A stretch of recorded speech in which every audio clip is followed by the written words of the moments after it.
Karamihan sa mga lalaki ay tinuturuan na habulin, ituloy, patunayan, magpahanga. Ngunit ang mga lalaki ng Sigma, hindi sila naghahabol, hindi sila nakikipagkompetensya, ni hindi nila sinusubukang maglaro. At kahit papaano, sila ang hindi mapigilang isipin ng mga babae. Parang isang kabalintunaan, ngunit hindi. Dahil ang mga lalaking Sigma ay gumagana sa ibang frequency. Hindi nila pinapanalo ang mga babae sa pagsisikap. Ginagawa nila ito ng may presensya, may katahimikan, na may tahimik na lakas. Pinaghiwa-hiwalay ng video na ito kung paano lumikha ng pagkahumaling ang mga lalaking Sigma nang hindi inaangat ang isang daliri upang habulin. Kung sakaling sinabihan ka na mahirap kang basahin o sinabi ng isang babae na hindi kanya maisip, nasa kalagitnaan ka na.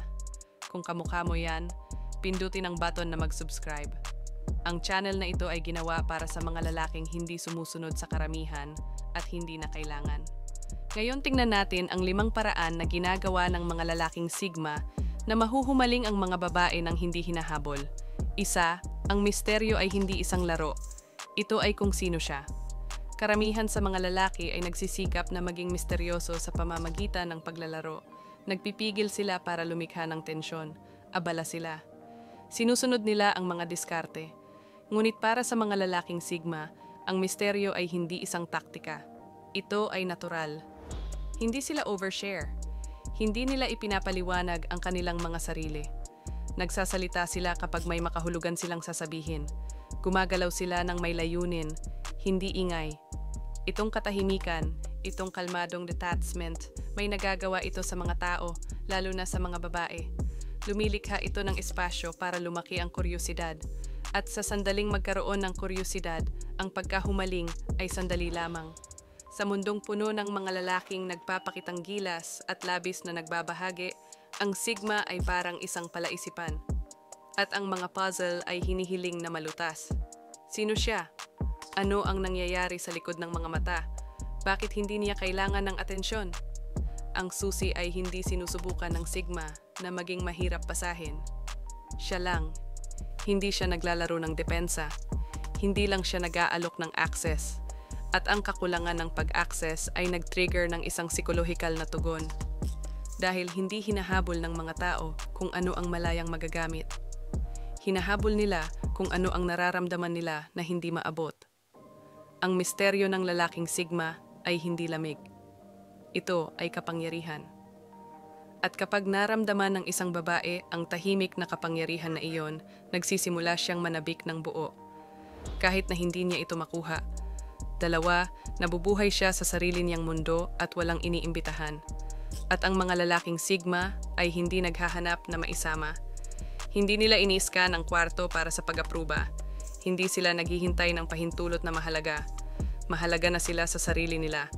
At ang ganitong uri ng pagpipigil sa sarili ay bihira. Karamihan sa mga lalaki ay gustong makita, kilalanin, mapatunayan. Gusto nilang madala sa buhay ng isang babae. Ngunit ang mga lalaking Sigma ay hindi nangangailangan ng access sa mundo ng ibang tao. Gumagawa na sila ng sarili nila. Baka tumahimik ang mundo. Baka may disiplina. Maaaring mukhang boring sa mga tagalabas. Ngunit sa Sigma, ito ang kanyang imperyo, kanyang santuwaryo. At dito magsisimula ang obsesyon. Nakikita kasi ng babae ang lalaking hindi inaabot. Sinong hindi nagre-react sa kanya? Sino ang hindi umiikot sa kanyang kalooban o sa kanyang pag-apruba? Nakikita niya ang isang taong ganap na nakasalig sa kanyang sariling layunin. At ito ay nakakagambala sa kanya sa pinakamahusay na paraan. Gusto niyang pumasok, hindi dahil niyaya siya nito, ngunit dahil siya ay hindi. Ang kanyang pananahimik ay hindi parang tinatanggihan, parang misteryo. Ang kanyang detachment ay hindi lumalabas bilang pagmamataas. Lumalabas ito bilang kontrol. At kapag ang isang lalaki ay hindi naghahanap na mapili, siya ang nagiging gusto ng lahat. Ito ang dahilan kung bakit hindi kailangang habulin ng mga lalaking Sigma. Buhay nila ang pain. Ang kanilang focus ay ang magnet. At kapag mas nakakulong sila, mas nararamdaman ng mga babae ang paghila na iyon. Hindi dahil hiniling ito ng Sigma, pero dahil hindi niya ginawa. 3, ang emosyonal na detachment ay lumilikha ng emosyonal na pag-igting. Karamihan sa mga lalaki ay nagsisikap na kumonekta sa emosyonal sa pamamagitan ng sobrang pakikipag-usap. Palagi silang nag-check-in, nagtatanong kung ano ang nararamdaman niya, or sinusubukang patunayan na nagmamalasakit sila.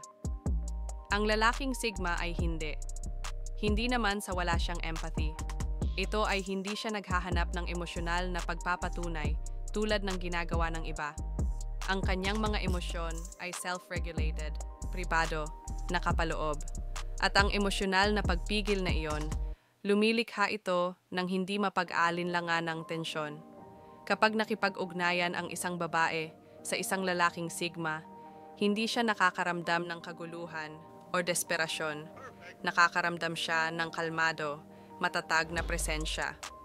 Ngunit sa loob ng kalmadong iyon ay isang tandang pananong. Hindi siya emotionally cold, pero halatang hindi rin siya emotionally accessible. This makes her lean in. Nagtataka siya kung ano ba talaga ang iniisip nito. Tinatanong niya kung ano ang nararamdaman niya. Nagiging focused siya, hindi dahil sinusubukan niyang hilahin siya, ngunit dahil hindi siya humihila. At ang emosyonal na distansya na iyon, kasama ng kumpiyansa, ay makapangyarihan.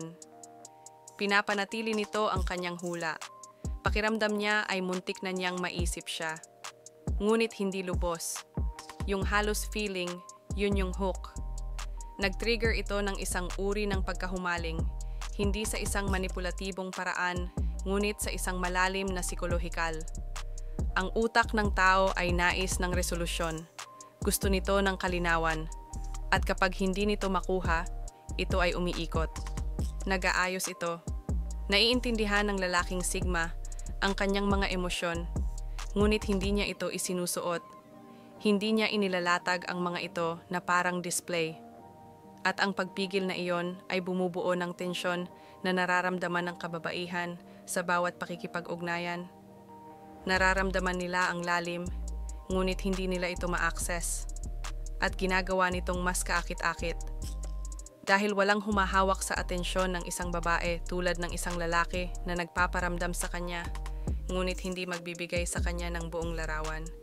Maaari kang umupo sa tabi ng isang lalaking Sigma, makipag-usap sa kanya, tumawa sa kanya, at pakiramdam pa rin na siya ay milya-milya ang layo.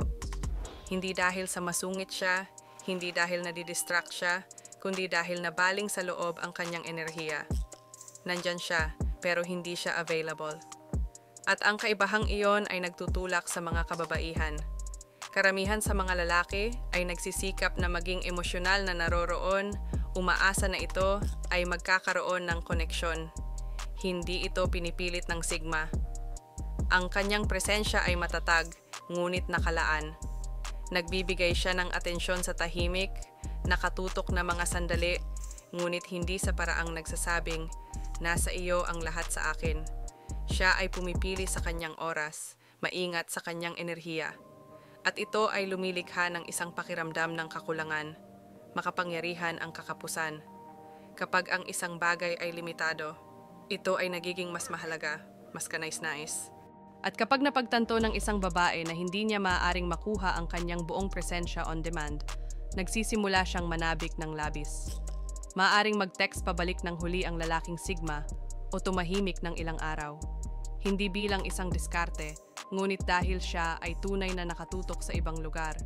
At ang kawalan na iyon, ang espasyong iyon, ito ay gumagana tulad ng gravity. Dahil ang halaga niya ay wala sa oras na ibinibigay niya. Ito ay sa kung gaano kalalim ang kanyang nararamdaman kapag siya ay nasa paligid. Hindi siya pumapatol, hindi siya naghahabol, hindi siya nagtatangkang magpa-impress. Nagpapakita lang siya bilang siya, grounded, tahimik, bahagyang hiwalay. At ang uri ng presensya ay nag-iiwan ng marka. Kahit nawala na siya, nananatili ang kanyang enerhiya. Umalingaw-ngaw ang kanyang katahimikan. Ang kanyang pagkawala ay mas malakas kaysa sa karamihan ng mga salita ng mga lalaki. Ganyan nagsisimula ang obsession.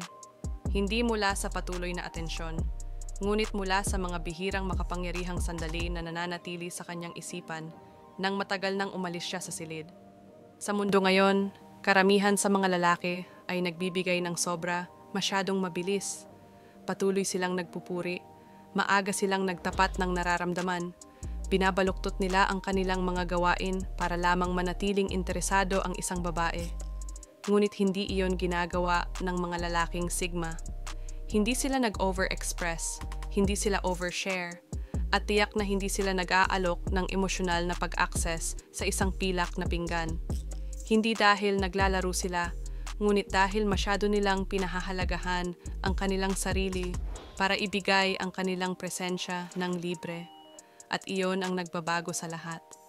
Kapag nakipag-ugnayan ang isang babae sa isang lalaking Sigma, nararamdaman niyang hindi niya hinihintay na aprubahan siya nito. He's not trying to win her over. Hindi siya available sa paraan ng karamihan sa mga lalaki. Kaya may ginagawa siya na hindi niya nakasanayan. Nagsisimula siyang mag-invest. Nagsisimula siyang sumubok. Mas binibigyan niya ng pansin ang mga sagot nito. Mas malalim ang iniisip niya kung ano ang ibig niyang sabihin. Nagsisimula siyang mag-isip kung ano ang maaari niyang gawin upang manatili sa kanyang orbit. Dahil hindi katulad ng ibang lalaki, hindi niya ito ginagantimpalaan para lang nandyan. Ito ay isa sa pinakamalalim na psikolohikal na kawit. Kapag pinanghahawakan ng isang lalaki ang kanyang halaga, kapag ginawa niyang kumita ang isang babae kung ano ang ibinibigay ng iba ng walang bayad, pinipilit siya nitong bumangon sa sandaling ito na sumubok sa pagsisikap upang ganap na makisali. At kapag nangyari iyon, ang emosyonal na pamumuhunan ay nagiging emosyonal na kalakip. Ang mga lalaking Sigma ay hindi nagsisikap na maging bihira. Sila lang. At sa pagiging bihira, kalmado, nakatutok, hindi nakakabit, binabaligtad nila ang buong script. Hindi sila lumilikha ng pagkahumaling sa pamamagitan ng paghabol. Nilikha nila ito sa pamamagitan ng hindi kailangan. Kung ito ay parang ikaw, ngayon alam mo na. Hindi ito taktika. Ito ay iyong kalikasan. Panatilihin ang pagmamay-ari nito.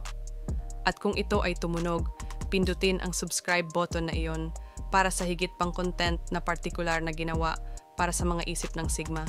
Hanggang sa susunod na pagkakataon, manatiling hiwalay, manatiling saligan, at hayaan silang habulin ka.